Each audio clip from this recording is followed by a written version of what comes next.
시청자 여러분 안녕하십니까? 제21대 국회의원 선거 강북구 갑 선거구 후보자 토론회 진행을 맡은 배인명입니다. 오늘 토론회는 4월 15일 실시하는 국회의원 선거를 앞두고 강북구 갑 선거구 국회의원 선거 후보자들의 정책과 공약을 비교하고 후보자를 검증하는 시간입니다. 오늘 토론회가 유권자 여러분들의 후보자 선택에 도움이 되기를 바랍니다. 이 토론회는 강북구 선거방송토론위원회가 주관하고 공직선거법 제82조 2에 따라 방송됨을 알려드립니다. 그럼 지금부터 제21대 국회의원 선거 강북구 갑 선거구의 후보자 토론회를 시작하겠습니다. 본격적인 토론에 앞서 진행 순서를 말씀드리겠습니다.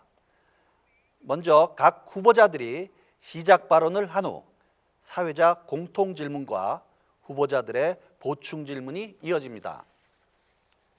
이후 후보자들의 공약 발표와 개별 보충 질문이 이어지고 후보자들의 주도권 토론이 진행됩니다. 각 후보자들의 마무리 발언을 끝으로 토론회가 마무리됩니다. 모든 질문과 답변에 대한 발언은 제한 시간이 정해져 있습니다. 이곳에는 발언 시간 준수를 위해 타이머가 설치되어 있는데요. 만약 제한 시간을 초과하여 발언을 계속하실 경우 마이크가 꺼지도록 되어 있으니 이 점 유념해 주시기 부탁드립니다. 이처럼 엄격히 시간을 제한한 것은 토론 진행의 공정성을 위한 것이기 때문에 후보자들께서는 원활한 토론 진행을 위해 발언 시간을 반드시 지켜주시기 바랍니다. 또한 이 자리는 후보자의 자질을 검증하고 정책 공약과 비전을 듣기 위한 자리입니다. 따라서 후보자들께서는 상대 후보에 대한 인신공격이나 비방 발언은 삼가 주시기 바랍니다. 그럼 이 자리에 참석하신 두 분의 후보자들을 좌석 순으로 소개해 드리겠습니다. 좌석과 발언 순서는 사전에 추첨을 통하여 정해졌음을 알려드립니다. 먼저 천준호 후보 참석하셨습니다. 네, 기호 1번 더불어민주당 강북갑 국회의원 후보 천준호입니다. 반갑습니다. 다음 정양석 후보 참석하셨습니다. 기호 2번 미래통합당 소속 정양석 후보입니다. 그럼 각 후보자들의 시작 발언으로 오늘 토론회를 시작하겠습니다. 제한 시간은 1분입니다. 먼저 천준호 후보부터 시작해 주시기 바랍니다. 네, 국민 여러분, 강북 구민 여러분, 코로나19로 얼마나 힘드십니까? 그럼에도 불구하고 정말 높은 시민 정신으로 이 위기를 잘 견뎌내고 계시다고 생각합니다. 존경의 말씀을 드리지 않을 수가 없습니다. 뿐만 아니라 전국적으로 코로나19와 사투를 벌이고 계신 의료진 여러분, 그리고 관계 공무원 여러분, 자원봉사자 여러분께도 깊은 감사의 말씀을 드립니다. 오늘 고통을 받고 있는 우리 국민들께 오늘의 이 토론회가 희망과 정치가 제 역할을 하겠구나라는 기대감을 주실 수 있도록 성실하고 또 열심히 토론에 임하도록 하겠습니다. 감사합니다. 예, 이번에는 정양석 후보 시작 발언해 주시기 바랍니다. 존경하는 국민 여러분, 그리고 사랑하는 강북구민 여러분, 정양석 후보입니다. 코로나19로 힘들어하시는 여러분께 위로의 말씀을 먼저 드립니다. 저는 20대 국회의원으로서 4년을 정치적 격변기 속에서 보냈습니다. 국회 초반 탄핵 정국에서는 고심 끝에 새누리당을 탈당하기도 했습니다. 그렇지만 보수가 분열하고 반목하는 사이에 나라는 더 어려워졌고 보수의 가치를 지키기 위해서 자유한국당으로 돌아왔습니다. 지난해 원내 수석 부대표로 일하면서 국회가 대화와 협상의 원칙으로 운영되도록 노력했습니다. 그렇지만 헌법과 민주주의 가치를 위반하는 선거법 처리에 대해서는 단호하게 맞섰습니다.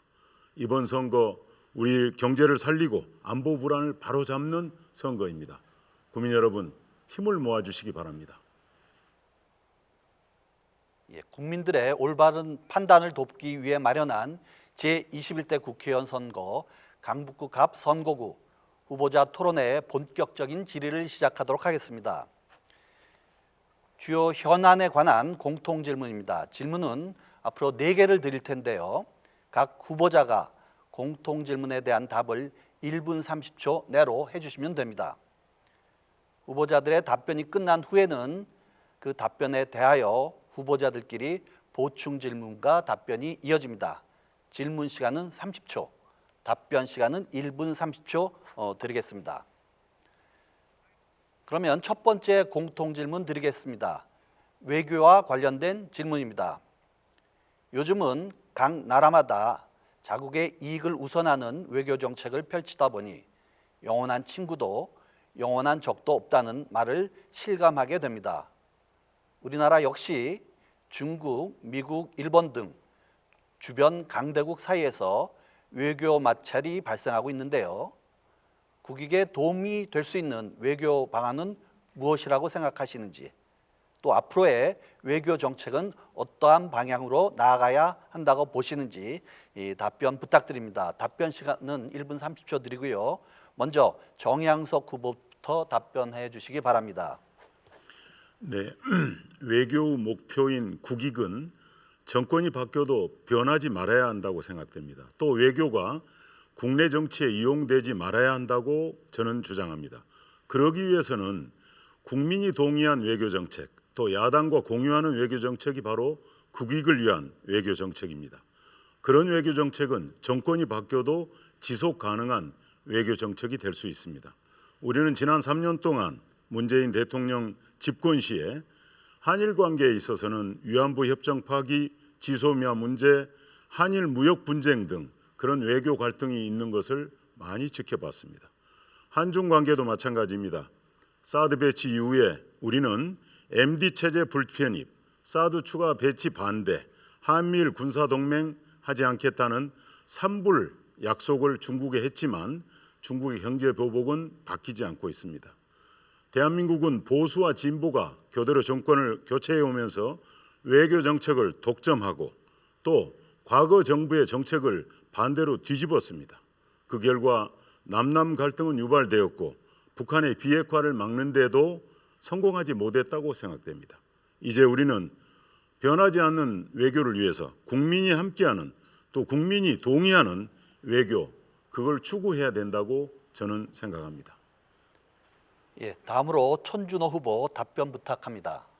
네, 우리 외교통일위원회에서 4년간 활동하셨던 정영석 의원의 고견을 들을 수 있게 돼서 기쁘게 생각합니다. 우리 한반도는 시청자 여러분께서도 잘 아시는 것처럼 오랜 역사 속에서 해양 세력과 대륙 세력이 충돌을 해왔고 그것에 어떻게 대처하는가에 따라서 국난이 있기도 했고 또 번영의 시절이 있기도 했습니다. 정말로 중요한 문제가 아닐 수 없습니다.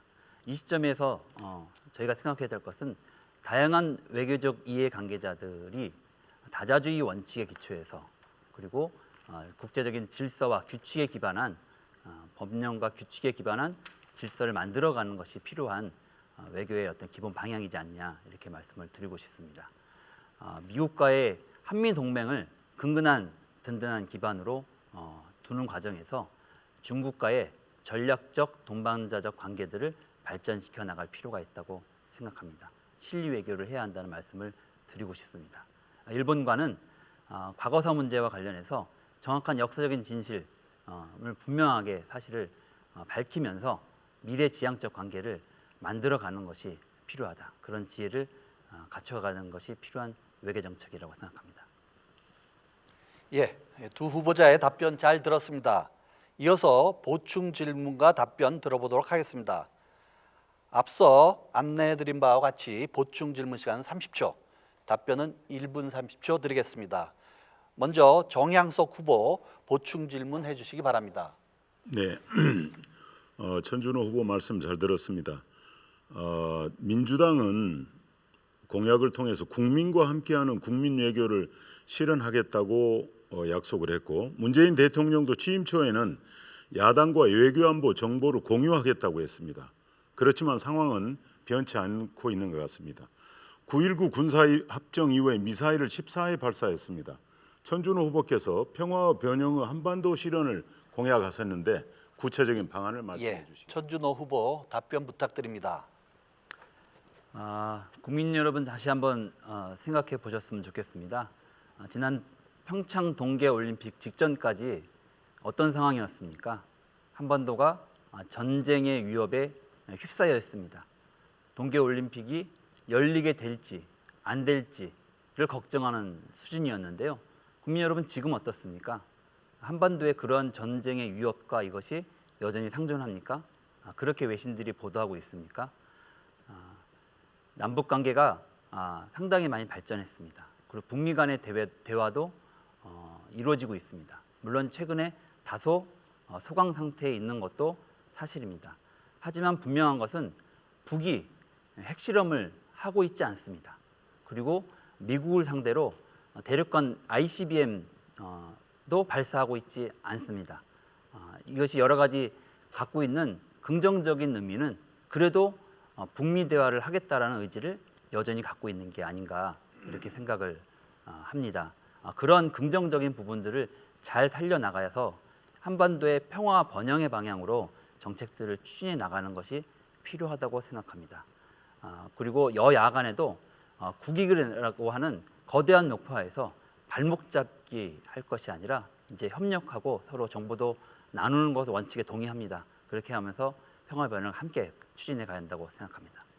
이번에는 천준호 후보의 보충 질문이 있겠습니다. 천준호 후보 질문 부탁드리겠습니다. 네, 우리 존경하는 정양석 의원께서는 지난 4년간 외교통일위원회에서 보기 드물게 4년 동안 의정활동을 해오셨습니다. 특히 하반기에는 또 간사 역할도 이렇게 맡으셨는데요. 그 4년간의 외교통상위 활동 과정에서 본인이 이루어내신 성과가 있다면 어떤 것이 있는지 이 자리를 통해서 설명해 주시기 바랍니다. 정양석 후보 답변해 주시기 바랍니다. 네, 좋은 질문 감사합니다. 남북 간에 정상회담이 있었고 남북 경협을 위한 합의서가 발표됐습니다.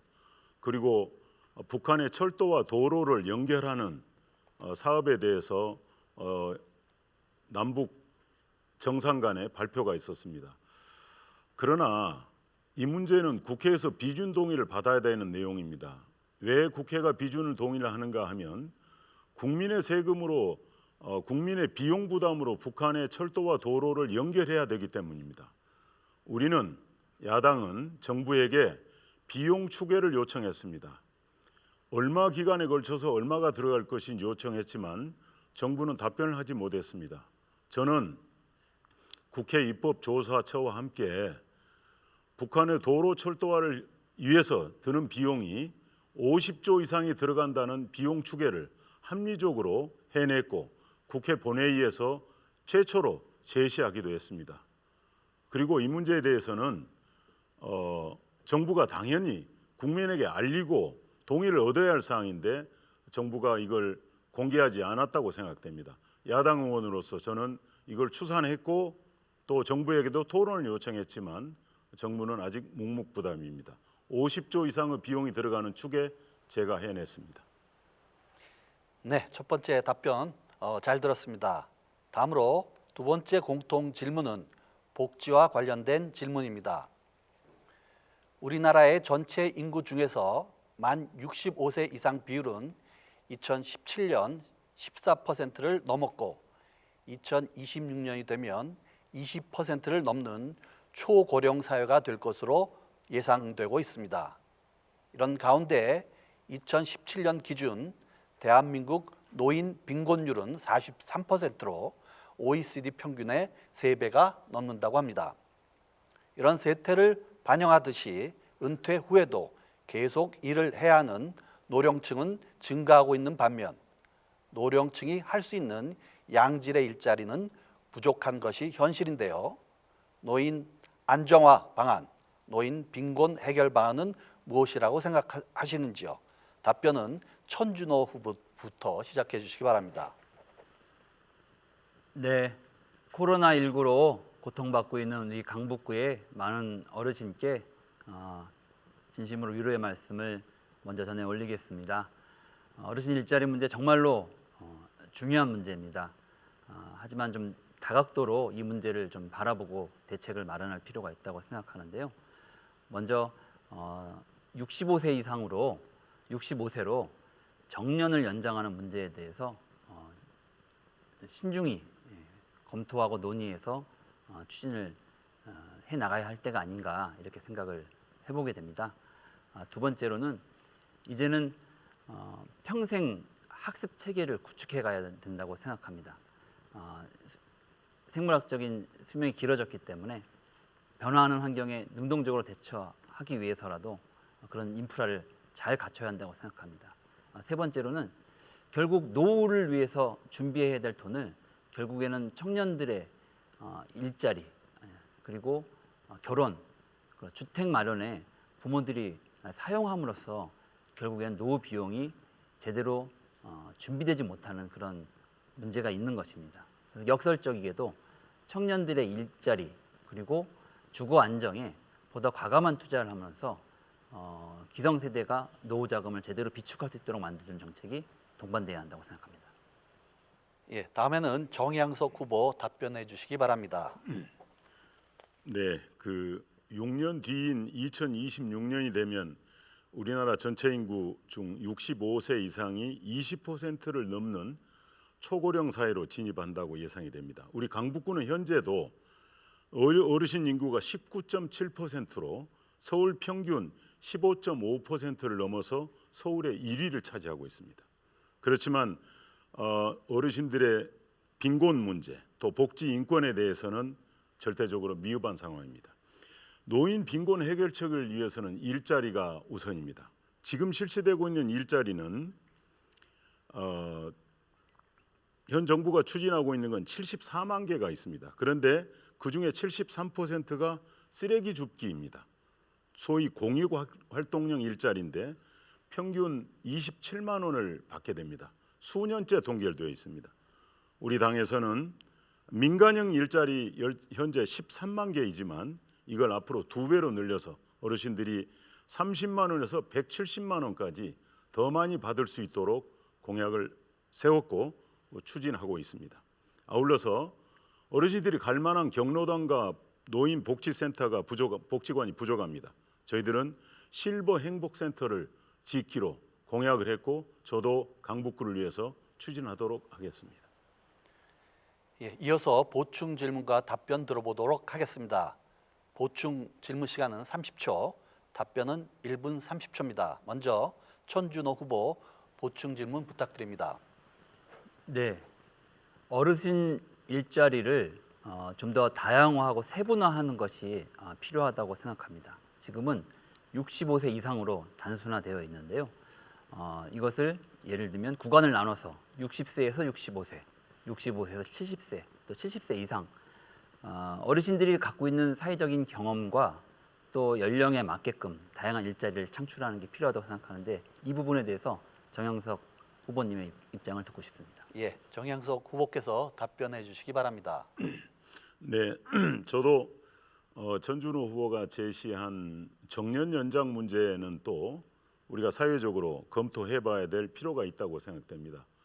그러나 그 어르신들의 일자리가 미래 세대의 일자리를 쪼개거나 나누지 않는 방안에서 사회적 합의가 좀 필요하다고 생각이 됩니다. 연령별로 분화된 일자리 문제 저도 공감합니다. 그렇지만 27만 원 받는 어르신들의 임금은 어르신들의 약값과 병원비로도 부족한 처지입니다. 이 문제 역시 어르신들이 실질적으로 쓸 수 있도록 인상할 필요가 있고 우리 당에서 공약한 바와 같이 역시 일자리는 민간형에서 나와야 된다고 생각됩니다. 그러기 위해서는 경제 전반에 관한 활성화가 필요합니다. 민간 영역에서 일자리 창출을 위해서 경제가 다 살아날 수 있도록 방안들을 강구하도록 하겠습니다.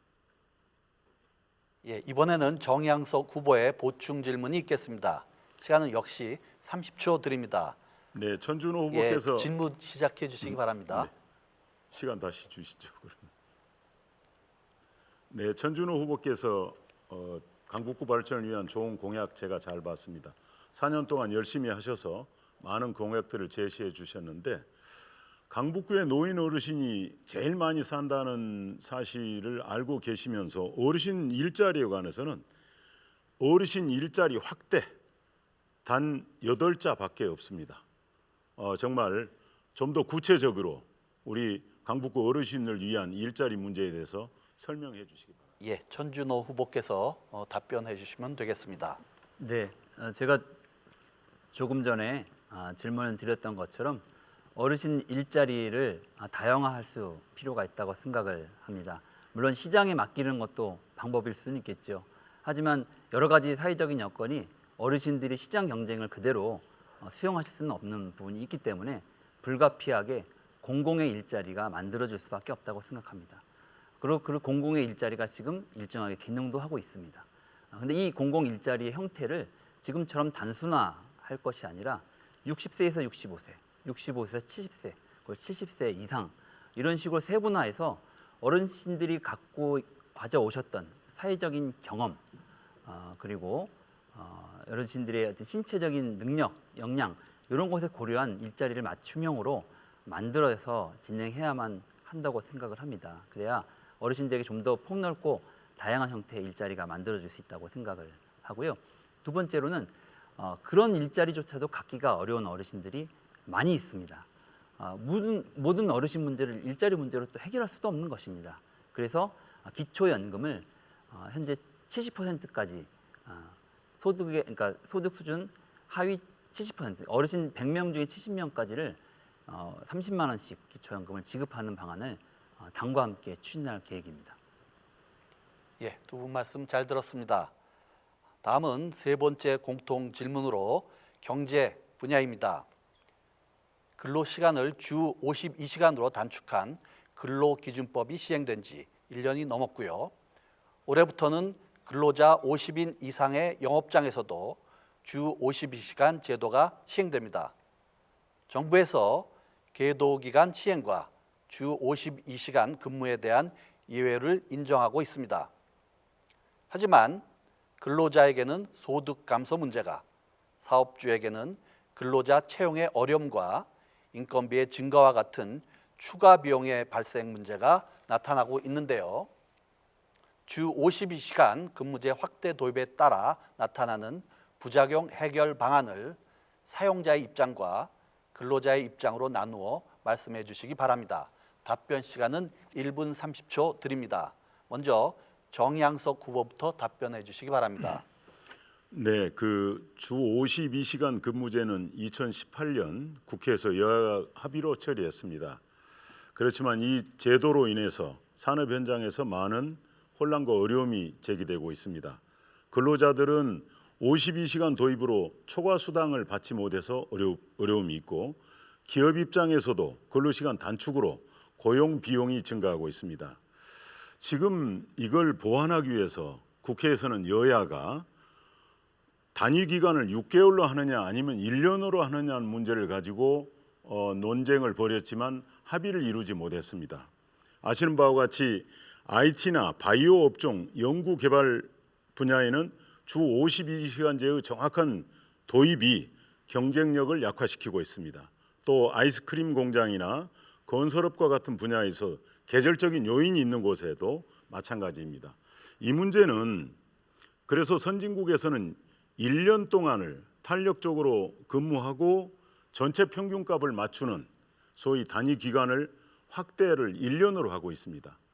지금 우리는 국회에서 이 제도 보완을 여야가 해줘야 되는데 민주당의 6개월 안, 우리 당의 1년 안이 합의를 못 보고 있습니다.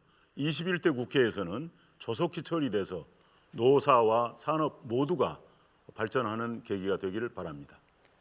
예, 다음으로 천준호 후보께서 답변해 주시면 되겠습니다. 국민 여러분께서도 잘 아시는 것처럼 우리나라는 OECD 국가 중에서 노동 시간이 가장 긴 나라입니다. 노동 시간의 단축은 인간적인 삶을 위한 첫 출발이라고 볼 수 있습니다. 큰 방향에서 그렇게 보고 있습니다.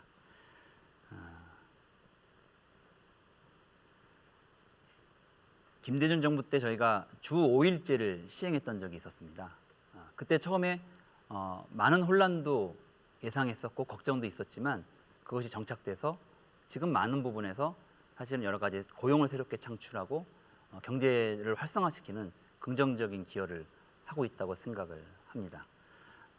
주 50시간 제도 역시 이런 과정으로 가게 될 거라고 생각합니다. 다만 문제는 그 과정이 지금 조금 속도가 너무 빠르다는 데 있습니다. 그런 야당의 지적에 대해서 저도 공감을 합니다. 주 5일제가 정착되는 과정 약 10년 정도의 시간이 걸렸습니다. 지금 이 문제도 어쩌면 그만큼의 시간을 하면서 사회 전반적인 인프라를 거기에 맞추고 문화를 바꾸고 제도를 개선하는 과정이 필요할지 모르겠습니다. 문제를 지적하는 것도 좋지만 그런 큰 방향에 공감한다면 그 문제를 하나씩 해결해 나가는 지혜를 함께 발휘해야 했다라고 생각합니다. 예, 이어서 보충 질문과 답변 들어보겠습니다. 앞서 말씀드린 대로 보충 질문 시간은 30초, 답변은 1분 30초 드리겠습니다. 먼저 정양석 후보 보충 질문 시작해 주시기 바랍니다. 네, 국회에서 법안이 처리 6개월이냐 1년이냐를 가지고 처리되지 못했던 것 가운데는 민주당이 노조의 목소리로부터 자유롭지 못한 데 있다고 생각됩니다.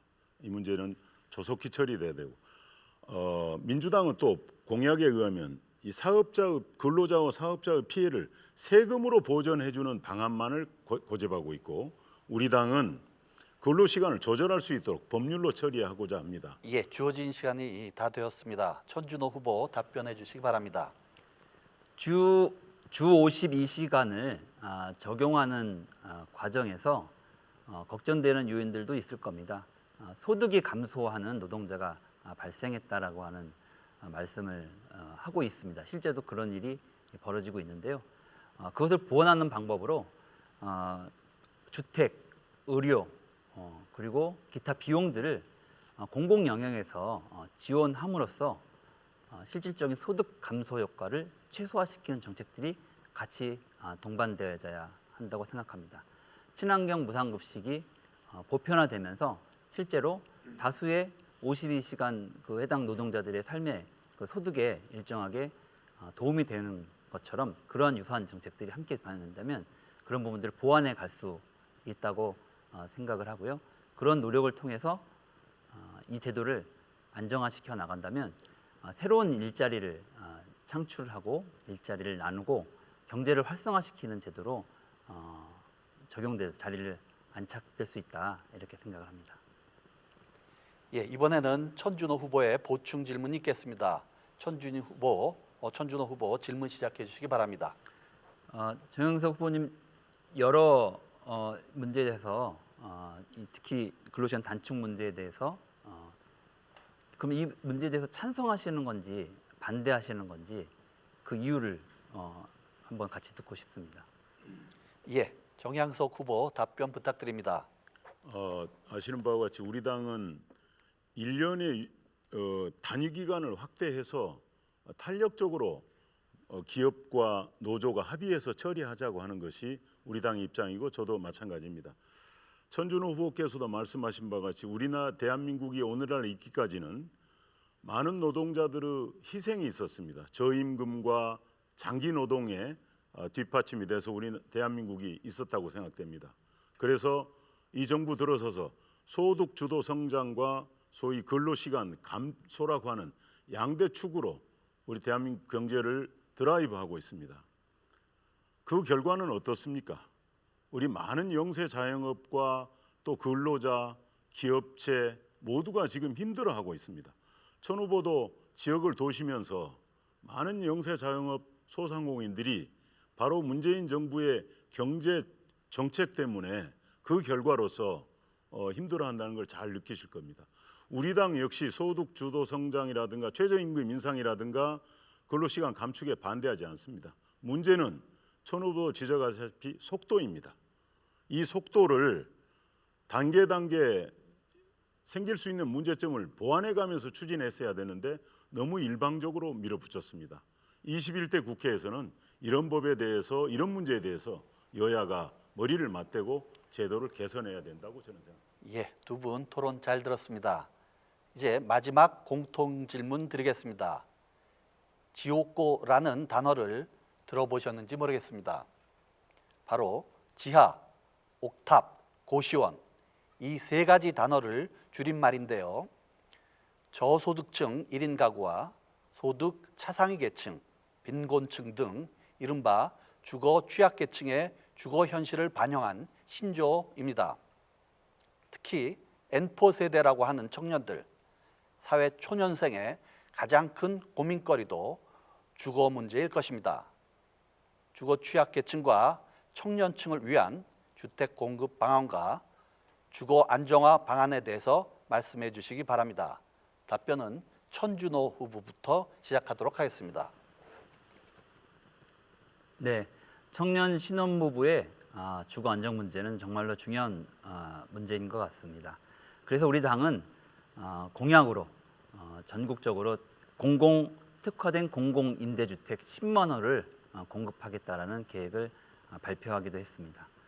우리 강북구의 사정으로 돌아와 보면 강북구에는 많은 저층 주거지가 있습니다. 그 집을 새롭게 고치고 정비하고 재건축하고 싶어 하시는 분들이 많이 계신데요.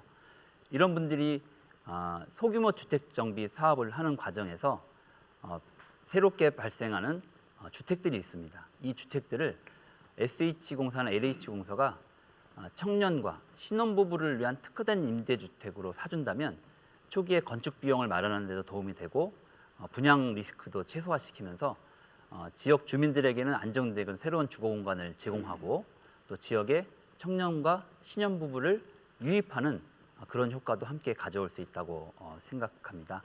그래서 강북구의 많은 저층 주거지에 소규모 주택 정비 사업을 하면서 청년 신혼부부들을 많이 유치하는 그런 정책을 취할 필요가 있다고 보고요.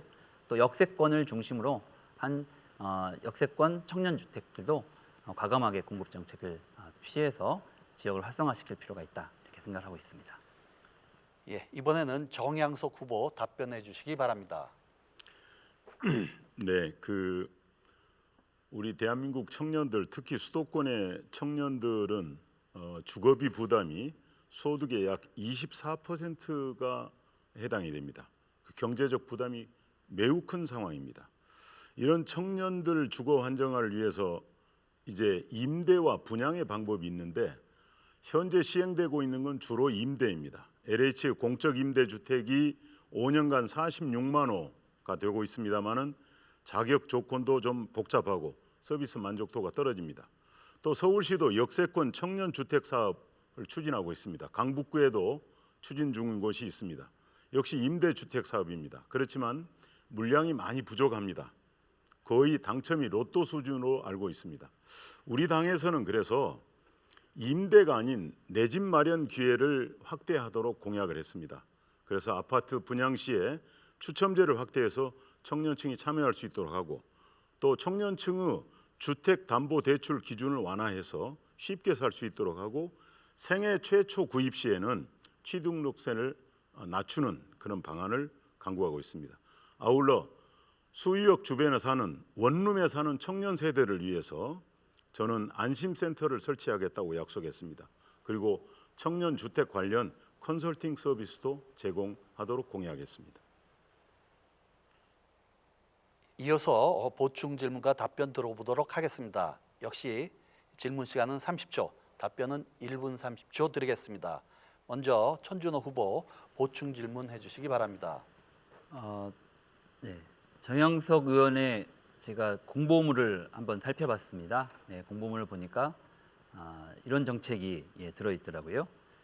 생활도시계획법을 만들겠다 이런 이야기가 있으신데요. 그게 어떤 취지인지 설명을 좀 부탁드리고요. 또 생활도시계획법을 만드는데 제가 보기에는 법만 있어 갖고는 되지 않고 재정도 마련돼야 되는데 재정 대책은 어떻게 생각하시는지? 예, 정양석 후보 답변 부탁합니다. 예, 생활도시계획법은 미래통합당 서울시당에서 우리 총선 출마자들이 의견을 모아서 21대 국회에 가면 이 법을 제정하자고 한 법령입니다. 이 법의 제정 목적은 그겁니다. 원룸 다세대 거주자에 있는 우리 청년 세대들을 위해서 안심센터를 만들겠다는 것입니다. 방범이 취약한 원룸, 또 쓰레기라든가 우편물 서비스가 되지 않는 단독 다세대 그런 밀집 지역에 24시간 공동관리사무소 같은 개념입니다. 이 문제에 대해서는 그래서 원룸 세대에 대해서 우리가 서비스하겠다는 취지입니다. 여기에 대한 예산 추계 아직 하지 못했습니다. 여러 가지 법안을 제출하고 법안을 제정하는 과정에서는 재정 추계를 하도록 하겠습니다. 방법에 따라서는 중앙정부와 서울시 지자체가 분담하는 방안도 고려할 수 있겠고 또 원룸 집주인에게도 일정액을 분담하는 방안도 저희들이 고려하고 있습니다. 액수는 잘 챙겨보도록 하겠습니다. 아울러서 수유역 주변에 많은 원룸들이 늘어나고 있습니다.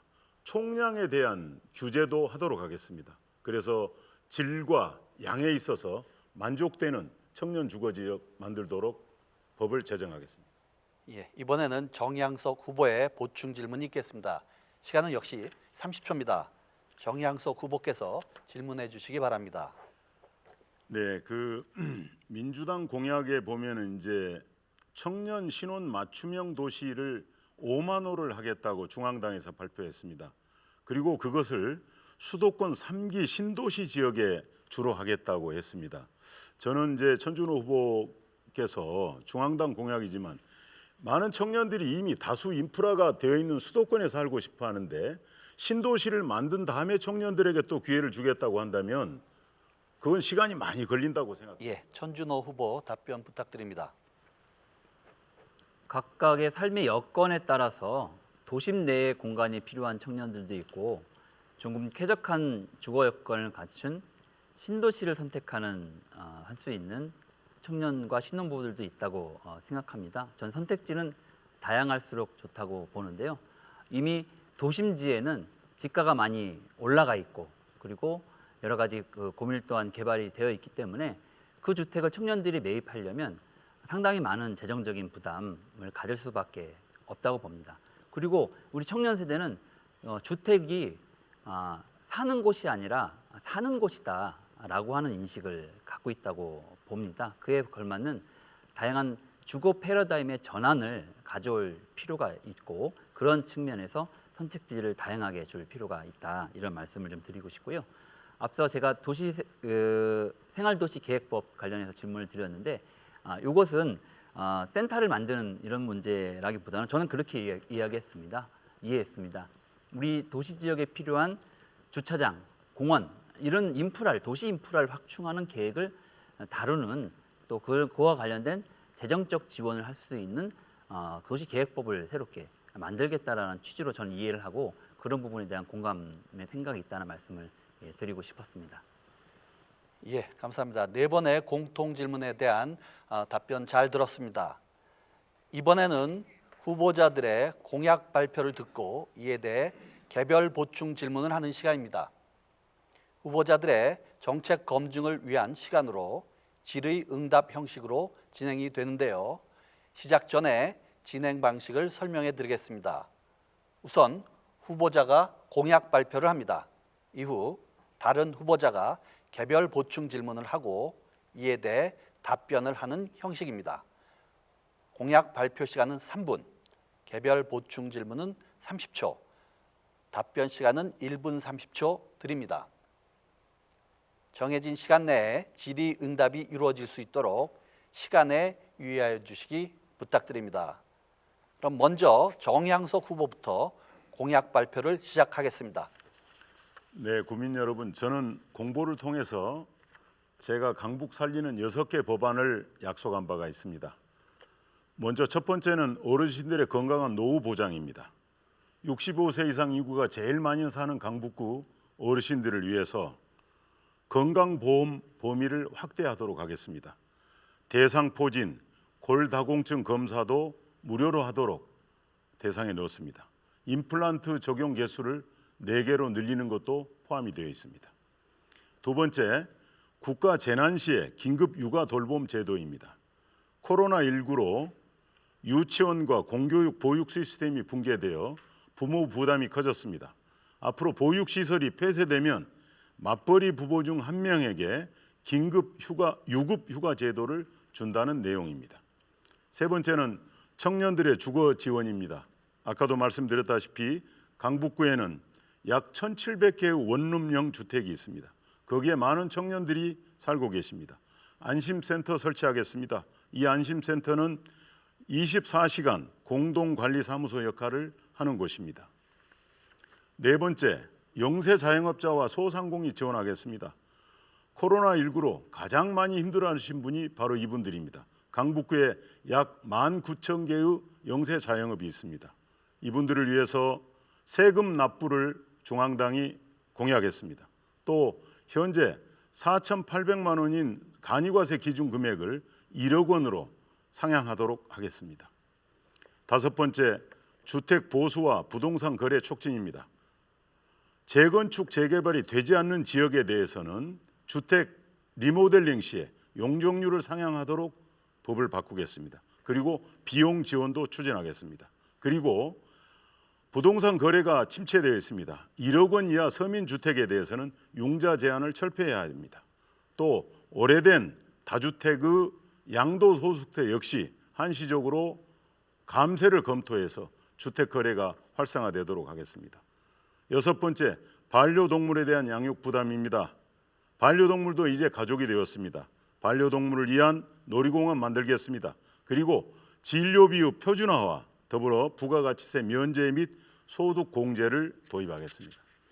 이것이 저희 강북구를 향한 저희 약속입니다만 21대 국회의원으로서 보다 더 중요한 공약은 바로 이제 잘못된 경제정책으로 침체된 경제를 살리는 것, 또 외교 실패를 고치는 것. 그래서 코로나 이후 대한민국 경제를 살리는 것이야말로 21대 국회의원의 가장 큰 대국민 공약이라고 저는 생각합니다. 예, 천준호 후보께서 개별 질문해 주시기 바랍니다. 네, 강북구에 실제로 영업을 하고 계신 소상공인들을 위해서 강북구 지역 경제를 활성화시키기 위한 구체적인 정책과 계획이 함께 동반되어야 할 것 같은데요. 그에 대한 후보님의 의견을 듣고 싶습니다. 예, 정양석 후보 답변해 주시죠. 네, 네 번째 소상공인 영세 자영업자와 소상공인 지원에 대해서는 좀 더 구체적으로 말씀드렸습니다. 그러나 천 후보도 아시다시피 강북 경제만을 떡대내서 강북 경제만을 부분적으로 살릴 수는 없다고 생각됩니다. 대한민국 경제 전체가 살아나야 강북 경제가 그 속에서 활성화할 수 있습니다.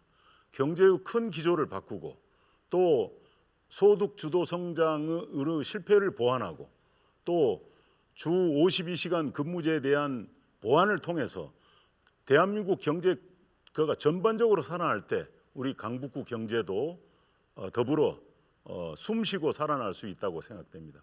저는 구체적으로 영세 자영업자의 공약을 2개를 했습니다.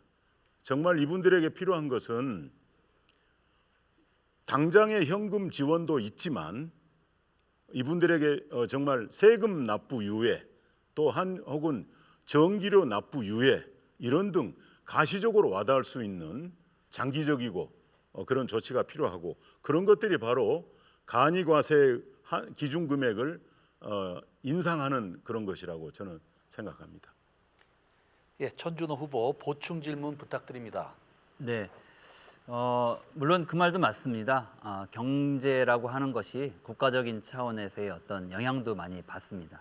하지만 우리 많은 국민들이 확인하고 계신 것처럼 지역별로의 차이도 발생을 합니다. 한 지역 안에서도 어떤 이 소지역별로의 또 차이가 발생을 합니다. 우리 강북구는 어르신 인구 증가율이 서울에서 가장 높은 지역입니다.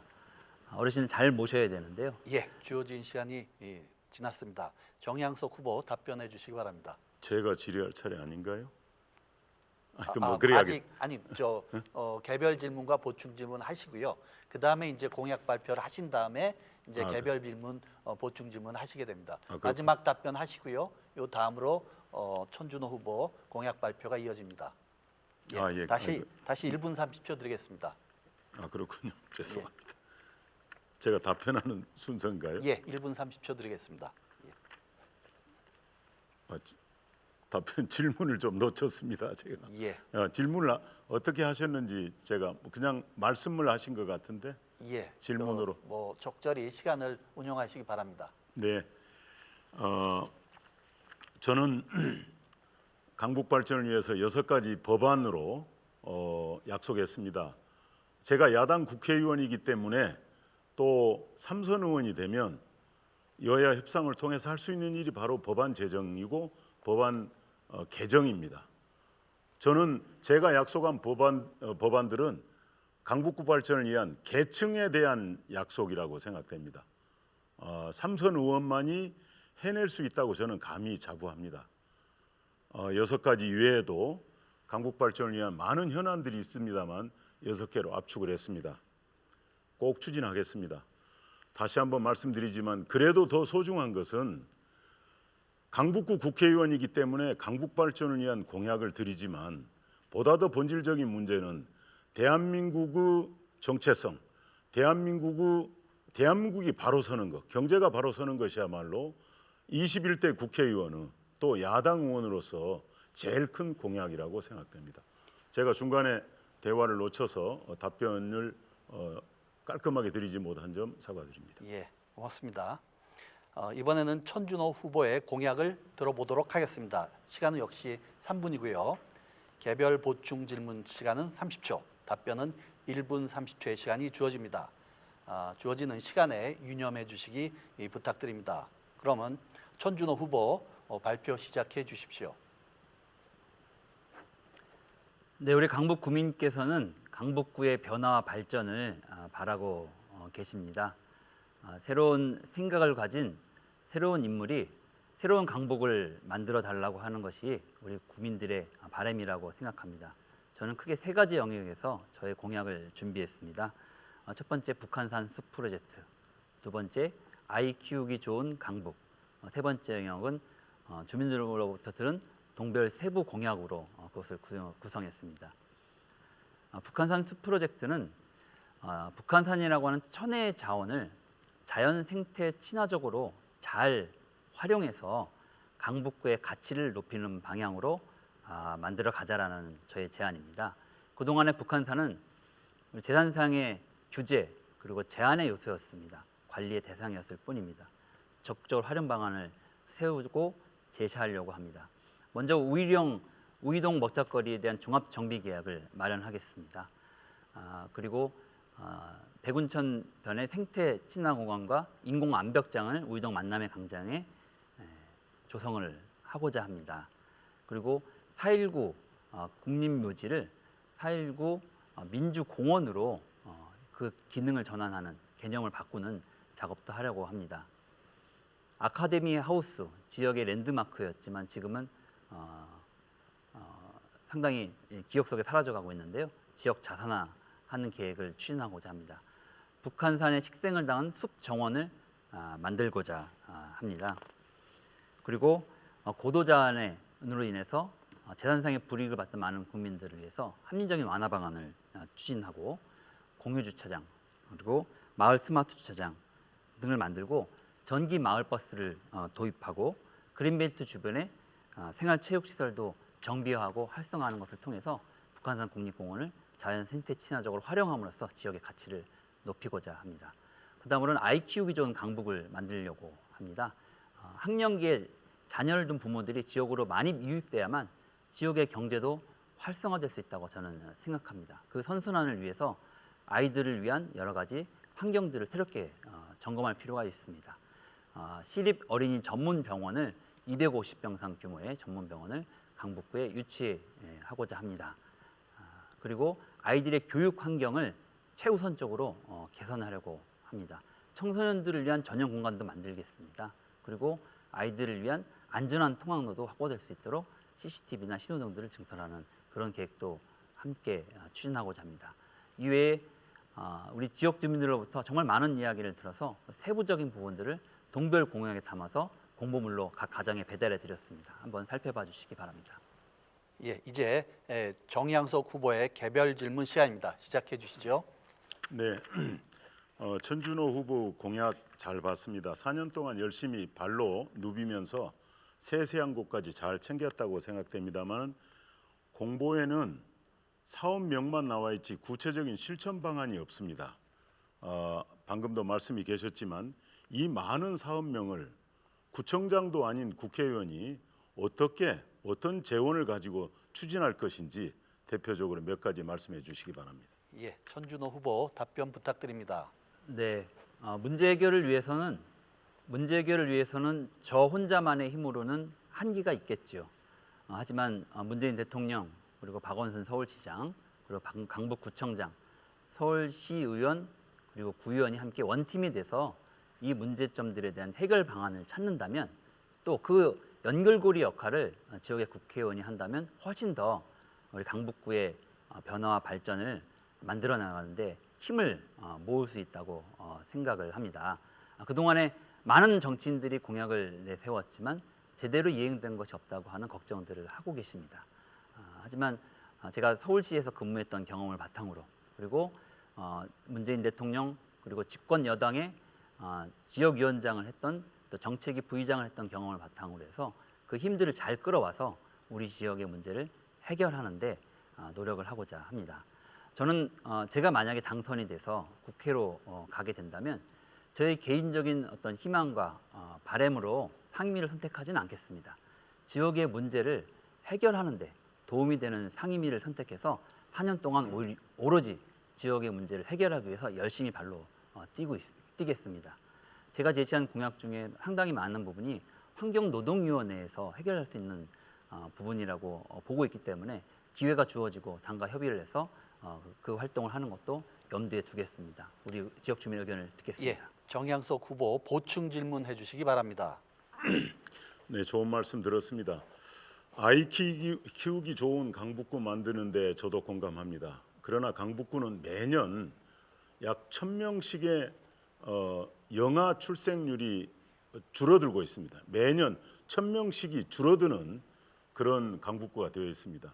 그러다 보니까 학교 학생 수도 줄고 있습니다. 이런 상황에서 어떻게 아이 키우기 좋은 강북구를 만들 것인지 좀 더 구체적인 방안 말씀해 주시기 바랍니다. 예, 천준호 후보 답변 듣겠습니다. 네, 안타깝게도 강북구의 아이들이 아프면 아이를 둘러매고 둘러엎고 새벽에 갈 수 있는 응급실이 없습니다. 강북구에는. 그래서 가까운 노원구로 가거나 타구로 가야 되는 상황인데요. 그래서 고민한 것이 시립 어린이 전문 병원입니다. 우리 지역의 아이들이 마음 놓고 치료받고 본인도 마음 놓고 아이를 믿고 맡길 수 있는 어린이 전문 병원이 우리 지역에 만들어진다면 그런 걱정은 사라질 수 있겠죠. 또 이런 상징적인 서울시 최초의 사실상 서울시 최초의 어린이 전문 병원인데요. 우리 지역에 만들어진다면 강북구에 정말 아이 키우기 좋은 상징물로서 인식이 되면서 강북구에 대한 대외적인 인식도 개선될 것이라고 생각을 합니다. 그리고 또 그 다음으로 중요한 것이 저는 학교의 교육 환경을 개선하는 것이라고 생각을 하는데요. 많은 예산의 우선적인 투자를 학교의 교육 시설과 교육 환경을 개선하는데 오히려 더 앞서 나갈 수 있도록 다른 지역에 비해서 과감한 투자를 해야 한다고 생각을 합니다. 이 부분에서는 우리 지역의 많은 정치인들이 더 열심히 마음을 모아서 발로 뛰어야 될 부분이라고 생각합니다. 예, 두 분 공약과 토론 잘 들었습니다. 이번에는 후보자들의 주도로 자유로운 토론을 가져보도록 하겠습니다. 각 후보자에게 주어진 시간은 5분입니다. 5분 안에 활발히 토론을 이끌어 주시면 됩니다. 가급적 1분 이내에서 질문과 답변을 해주시기 바랍니다. 그러면 먼저 천준호 후보 시작해 주시기 바랍니다.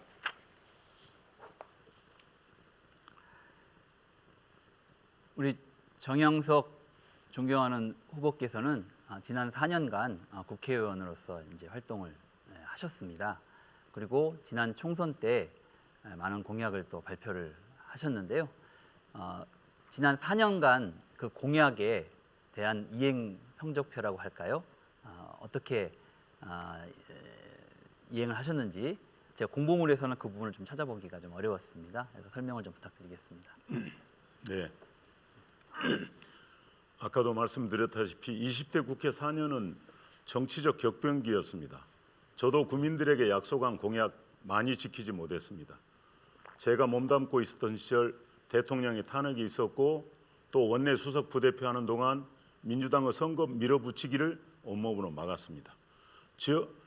20대 국회 야당 국회의원으로서 지역 현안을 지키지 못했던 것은 정말 송구하게 생각합니다. 그렇지만 우리들의 본업은 잘못된 헌법에 위반한 법안을 밀어붙이는 것을 막는 것이야말로 국회의 본연의 임무라고 저는 생각합니다. 네. 그래도 지난번 임기까지 하면 8년을 지역 국회의원으로 활동을 하셨는데 우리 지역을 위해서 하신 대표적인 사업들이 있을 것 같은데요. 생각나는 것 있으면 세 가지만이라도 말씀해 주십시오. 예, 18대 국회 동안 여당 의원이었습니다. 저는 전준호 후보도 아시다시피 서울의 국회의원은 국비를 많이 가져올 수 없는 그런 한계에 있습니다. 서울의 재정 자립도가 높기 때문에 국비를 가져올 수 없습니다.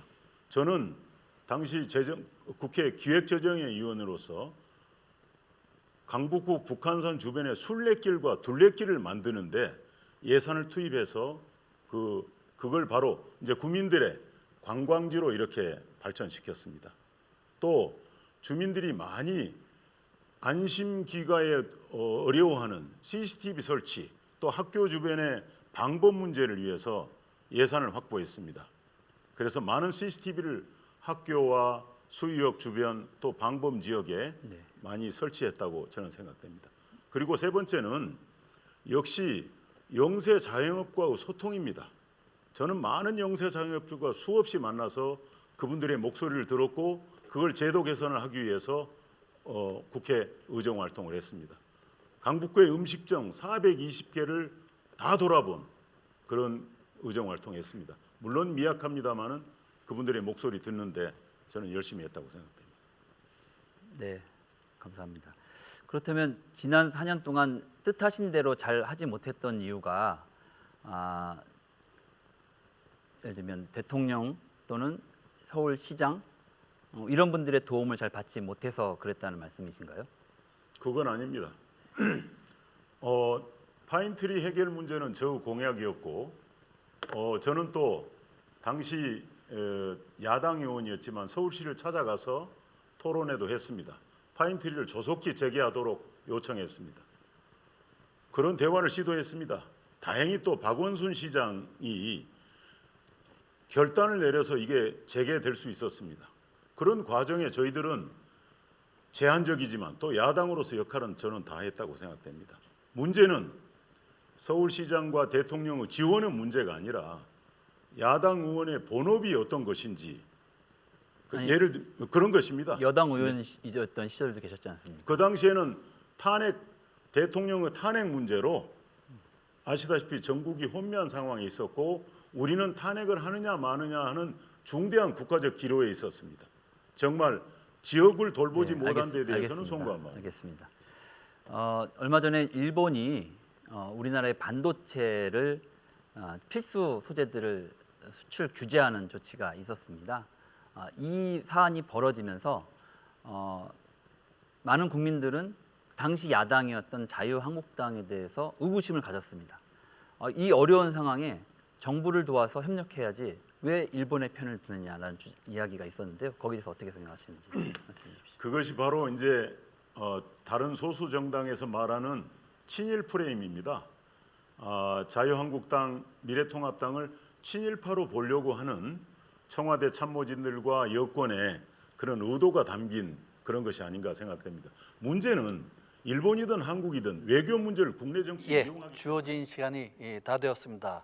이번에는 정양석 후보의 주도로 토론을 진행하겠습니다. 역시 시간은 5분 드립니다. 앞서 말씀드린 대로 질문과 답변을 하실 때 가급적 1분 이내로 진행해 주시기 부탁드립니다. 정양석 후보 주도권 토론 시작해 주십시오. 네, 전준호 후보 아이 키우기 좋은 강북구에 대한 말씀 잘 들었습니다만 어린이 전문 병원이 들어오기 때문에 아이 키우기 좋은 강북구를 만든다고 하는 연결은 상상력이 좀 지나친 것 같습니다. 병원이 없기 때문에 출산율이 저조합니까? 병원이 없기 때문에 아이 키우기 힘드는 것은 아닙니다. 3대가 같이 살 수 있는 주거 환경 개선 역시 중요한 것인데 서울시가 지원하는 어린이 전문 병원 하나만을 아이 키우기 좋은 강북구하고 연계시키는 것은 논리적 비약이라고 생각됩니다. 이 문제는 지금 처음 나온 문제가 아니고 과거에도 논의가 있었고 또 그건 전문 병원이기 때문에 정말 일반 아이들이 과연 접근할 수 있는 병원에 대해서는 설명이 더 필요하다고 생각됩니다. 말씀해 주시기 바랍니다. 네, 시립 어린이 전문 병원은 중증 환자로 할 것이냐 아니면 뭐 경증 환자로 할 것이냐 여러 가지 이제 컨셉에 따라서 그 설계가 좀 달라질 수 있다고 봅니다. 근데 지금 저희가 이야기하고 있는 어린이 전문 병원은 경증 환자와 그리고 중증 환자의 중간 정도까지를 포괄하는 그래서 입원실도 갖추는 치료 시설과 의료실을 갖추는 그리고 아이들이 함께 정말 아동 친화적인 환경에서 치료도 받고 또 문화적인 활동도 할 수 있는 형태의 새로운 모델을 만들어 보려고 생각을 하는 것입니다.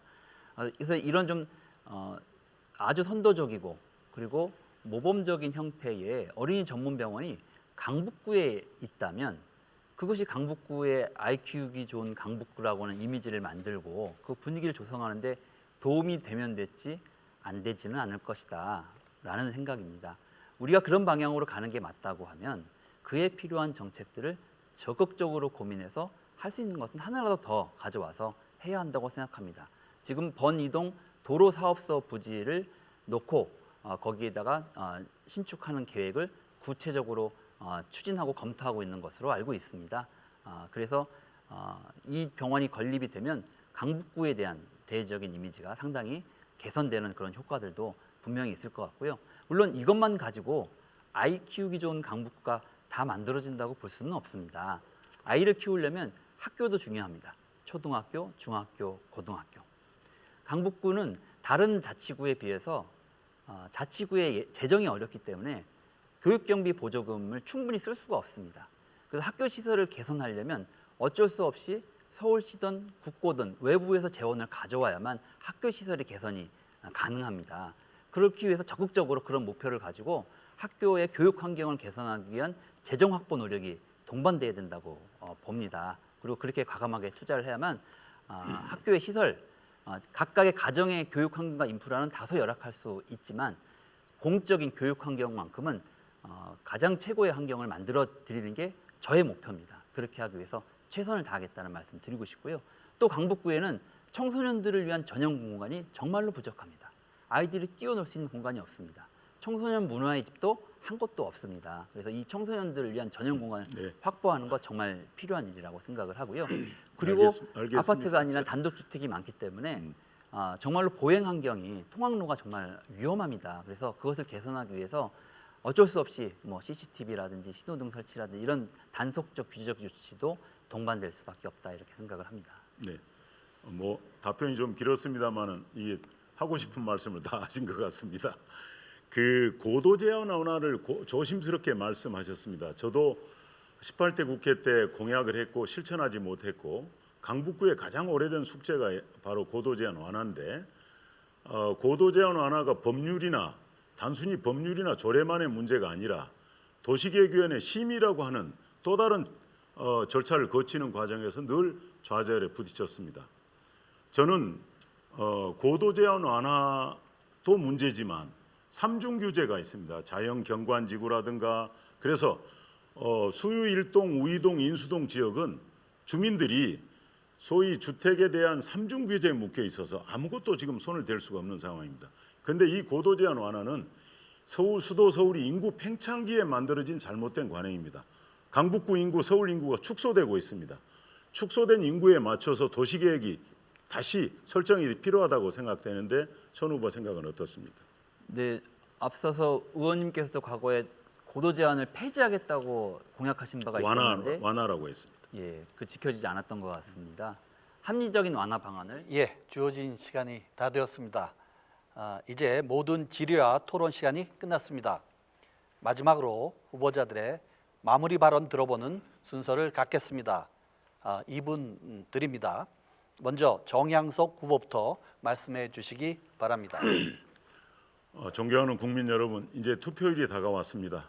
이번 투표의 의미 잘 새겨주시기 바랍니다.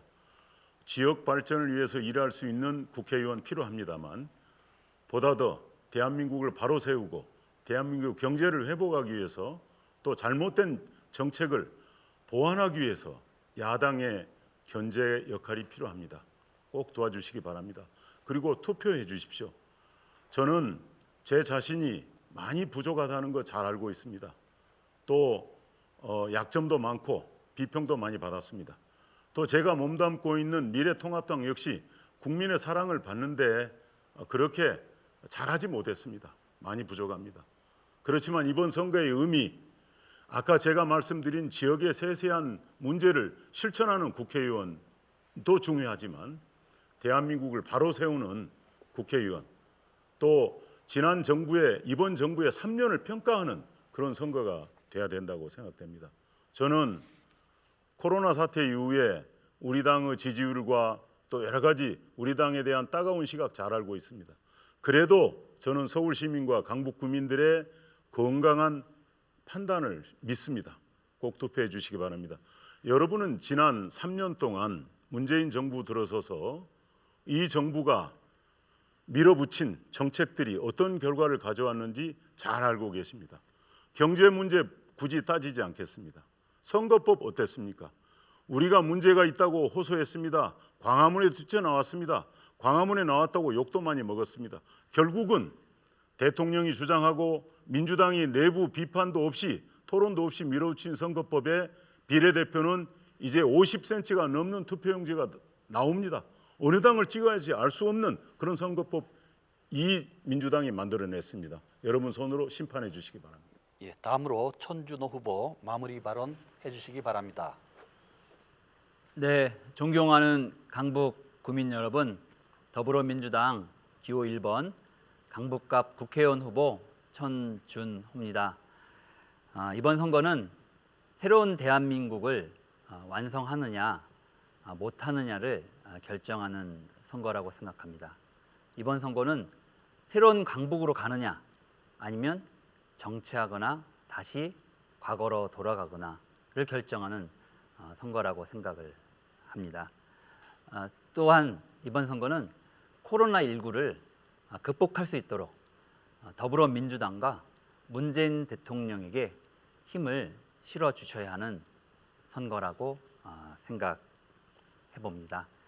세계에서 가장 먼저 코로나를 빠르게 극복하고 모범적으로 극복할 수 있도록 힘을 모아주실 것을 다시 한번 부탁드립니다. 저 천준호는 지난 4년간 오로지 강북에서 열심히 발로 뛰면서 지역 주민들을 만나왔습니다. 우리 지역 주민들의 바람은 강북의 변화와 발전에 있습니다. 강북의 변화와 발전에 기초해서 대한민국을 탄탄하게 새롭게 바꾸어 나가고 만들어 나가겠습니다. 저 천준호에게 열심히 일할 수 있도록 기회를 이번에 꼭 한번 주십시오. 천준호에게 기호 1번 더불어민주당 천준호에게 기회를 이번에 꼭 한번 주실 것을 다시 한번 우리 강북 구민 여러분께 간곡하게 호소드립니다.